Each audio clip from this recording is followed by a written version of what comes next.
How's it going? How's fight week so far? Good. I've been here now for almost 2 weeks, so I've kind of got used to the Vegas time zones and just enjoying fight week for what it is, you know. Nice. And I guess how's this one feel compared to the others? Any different considering who you're going against, the moment? Not really. I don't think it feels bigger than when I fought for the world title. I think that feels that was for me anyway. That was more pressure on me. You know, I think this one I've solidified myself like for the confidence that I can achieve what I've achieved. You know, so going out there fighting a guy in Colby Covington, a guy that I don't really like. I think it makes it easier in training camp. It makes it easier to show up and compete. You know. How do you balance that, right? Because on one hand, you're going against a guy that's kind of got the pro wrestling thing going on, but he's also, you know, we talked to him a few minutes ago. He had all sorts of insults to hurl at you about being a quitter and asking us to ask you what your IQ was and all this stuff, and draped out in the Donald Trump suit. So how do you balance motivating yourself in a healthy way versus like playing into the pro wrestling game, so to speak? Easy, to be fair, because I think everyone knows he's playing like a character, right? And even him after like when he fought Usman, he's like, I won't try and sell a fight, bro. You know what I mean? So it's like easier to take someone like that like as a joke, you know. And that's what I'm able to do. Just take it for what it is. He's a clown, and just treat him as such, you know. And separating his personality and the gimmick from his abilities, I guess, what do you see now that you've gone through a training camp and really studied him? That's not as good as everyone thinks, you know.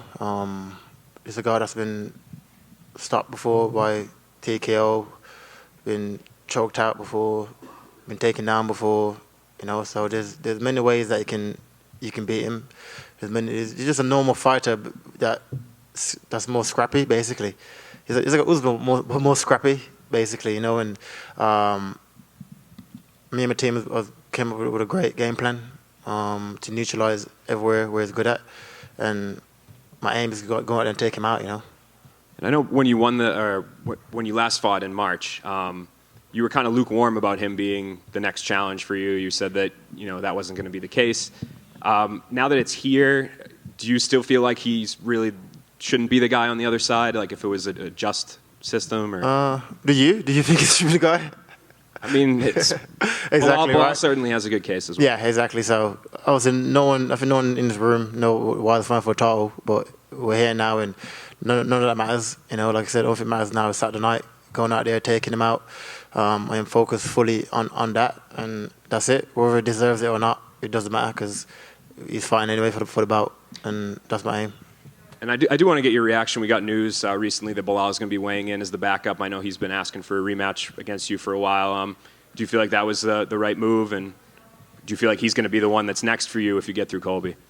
Yeah, maybe. But there's many guys that's been the backup for other cards and didn't end up fighting for the world title, you know. And let's say on Saturday night, one of the other guys do like a mad stand-up performance. Maybe UFC just skip Bilal and put them in, you know. So who knows? But like I said, you got to fight them all anyway. So whoever comes first, it doesn't matter. Leon, you mentioned about Colby being a character and how in the past he said to Kamaru, like, oh, I was selling the fight and stuff like that. If he turns around to you and says, I was only joking about that, do you sort of go, I get it, it's a character? Or do you think, well, if you say those things, you're still saying those things, character or not?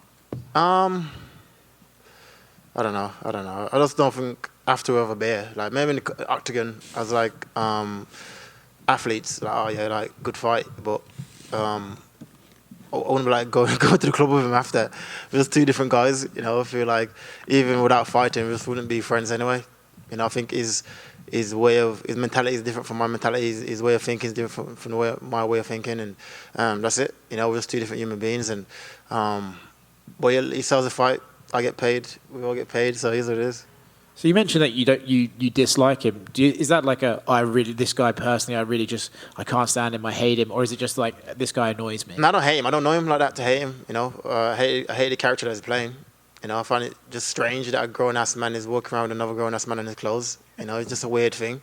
I don't get it. Obviously, I'm from different like parts of the world from him, but if that's his thing, right? And yeah, fair play to him. Do you think just sort of, he's had these title shots, he got this title shot that you're not sure he deserved. Do you think after this one, you'll kind of prove that his time at the top of the division is over and that he spent too long on the shelf? I believe so. I can't see him, because he's all turning on all the younger guys coming up. He's turning on all everyone that UFC offered him and sat out for 2 years. So now I can't see him winning the bout and then fighting all the young up-and-comers. I just can't see it happening. And I think when someone like that gets stuff added to them so easily all the time, that he feels like he can do that. So after being him, I truly believe he's either retire or move down. Probably. They keep calling out Islam, so let him go fight Islam in lightweight. You the Bilal rematch, does that interest you? Right, we saw it play out, and you were winning that fight before the eye poke and everything. So does the rematch kind of interest you? Or in a way, do you almost feel like I've done that already? I'd rather fight other people. I don't know. I'd like to fight other people probably, but like I said, if I have to fight Bilal, I'll fight Bilal.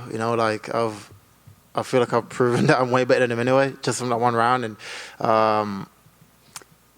but yeah, if he's next, like I said, I'll happily engage in it, and it's fine. I believe that I'm going to fight them all anyway. So why not fight them all as the champion? Why not fight them all as the king and making money for it, making pay-per-views for it? Why not do it then? So I want to fight them all anyway. So it doesn't matter who's next.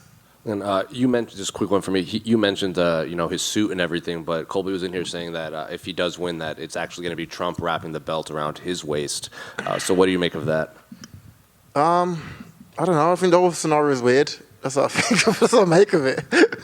I don't get the fascination with another man. I don't get it. I know he used to be the president and stuff, but he's no longer the president, so I don't get what's going on. And I don't know, it's just a weird, why he picked him just to be a character off the back of him, I just don't get it. And Trump ain't wrapping nothing around his waist because he ain't getting about. Trump has been to his fights before when he's lost, so Trump can't fight for him.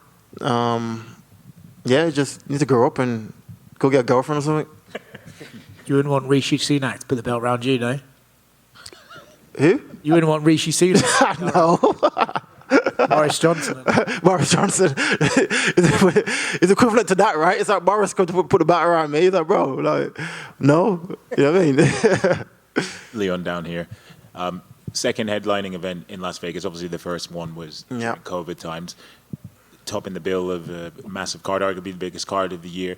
Do you think this is the perfect opportunity for you to kind of catapult yourself a bit more into global superstardom? Yeah, for sure. I think Las Vegas is the place of dreams, right? Everyone dreamed to come here headline. Like I said, it's my first time headlining in a sold-out arena in Las Vegas. It was weird, seeing myself in lights in Las Vegas, And even though I've been there before, it was because of COVID. So yeah, it's I think therefore I can use this opportunity to prepare myself even more, And Kamaru Usman was a pinnacle in my career for getting the belt, but now it's my time to reign, And I know you said in the past you're a big Marvin Hagler fan. Have you walked past Caesar's Palace where he fought Ray Leonard? I went shopping there actually yesterday. Yeah. But yeah, he's one of my icons and someone I greatly look up to, So RIP. And And obviously this is Colby's third crack at the welterweight title. How satisfying will it be for you to essentially slam the door in his face in terms of title contention and potentially usher him into retirement? I'm just focusing on me. I'm not really focusing on this is Colby's last shot. I know he ain't beating me. That's the main thing. Whether go down to somewhere else and get a title shot, then fair play to him. My aim is he's not beating me, and that's it. I don't give to. I don't care what he does with his career after that, and that's it. Cheers, bro. Leon, to your left. What exactly makes Leon Edwards have the most aesthetic physique in the UFC? I think that's the good waist. The ratio from the waist to the shoulders to the back to the legs to the dick is just perfect.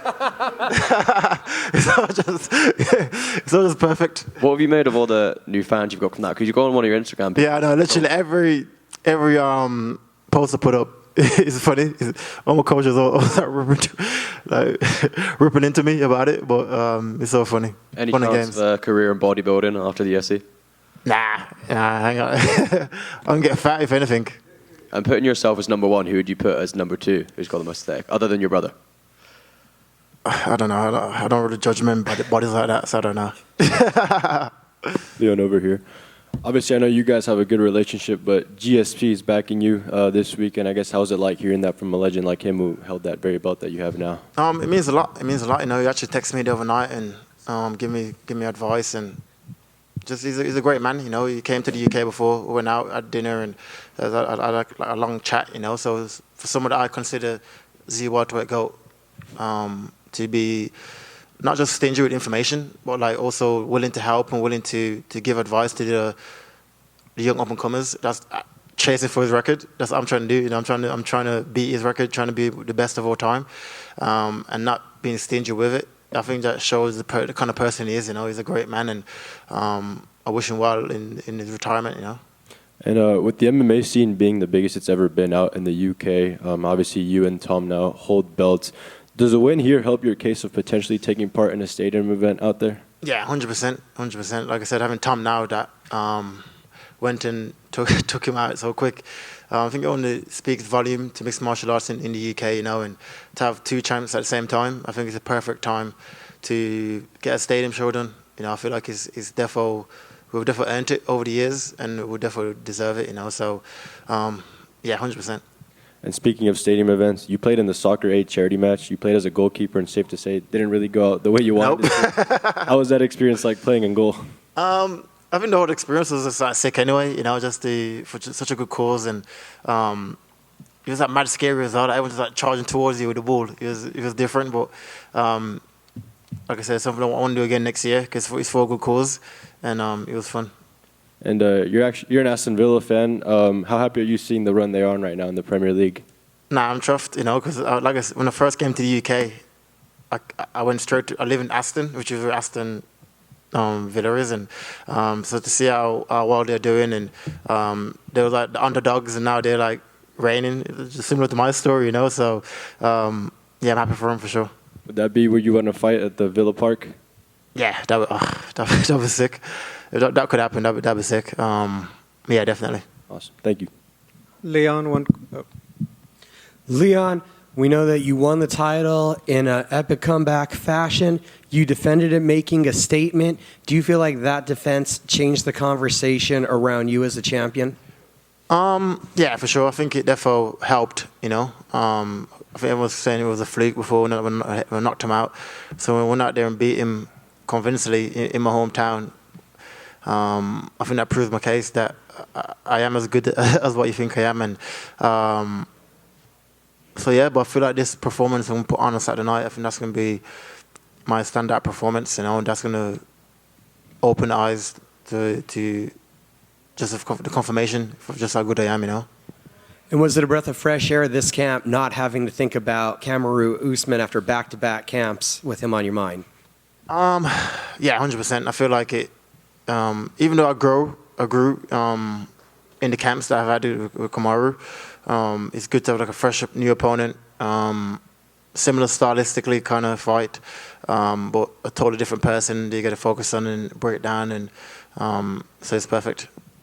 And it seems almost impossible to get away from all of Colby Covington's comments. So do you take almost enjoying it and finding the humor in all of the content he's producing? Yeah, it's funny. It's funny. Like I said, the guy's a clown, and it's easy to he just says random shit, you know. So it doesn't make sense to nothing. You're just talking just to talk, and so it's easier to